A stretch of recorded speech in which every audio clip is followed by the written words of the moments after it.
Number 16 on the list, based out of Bangalore, India, EZETAP, a mobile payment company that is changing how consumers in emerging markets pay for goods and services. With over 70,000 companies currently using its point-of-sale digital devices, EZETAP has gained over $34 million in funding. Venture capitalist Chamath Palihapitiya is a lead investor in the CNBC disruptor. Let's bring in the CEO of EZETAP, Abhijit, or Bobby Bose. Bobby, great to have you with us. Thanks for having me. So you're based in India, and the product right now is being used in India. And India is sort of a unique marketplace, correct? Because recently Modi, the prime minister there, has demonetized about 86% of the rupees there. So mobile payments is really important.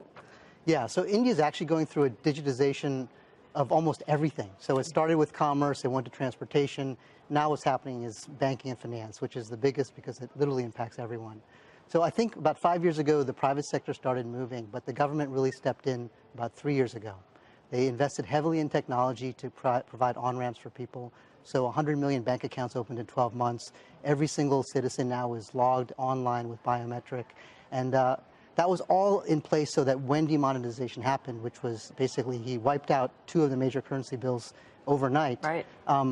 Forcing consumers and businesses to adopt, the infrastructure was in place. Right. So how do you make your money? Is it the actual sale of the point-of-sale devices, or is it a software service that you're providing, or both? Yeah, actually, very early on, we realized that India was different from the U.S. on multiple different fronts. In the U.S., payment companies generally make money through a cut of the transaction. In emerging markets, there's basically no margin there. So we actually had to transform payments into a software business. So EZETAP is, in many ways, an AWS of digital payments for businesses. We allow businesses to plug into the payments infrastructure, and for that we charge a software as a service fee. So it was one of the first software models anywhere in the world. Thank you for not saying we are the Uber of mobile payments. You said Amazon Web Services, which is nice. You can see the shift there. In many ways, the emerging market ahead of the United States. You hear this all the time because we spent trillions or billions, whatever, on fiber, all the hard line stuff. The emerging markets jumped right over that to 100% mobile. Absolutely. In fact, I don't think many people know that. So 2 things happened. You had old, tried and tested infrastructure like cards, but India's problems were literally at 0.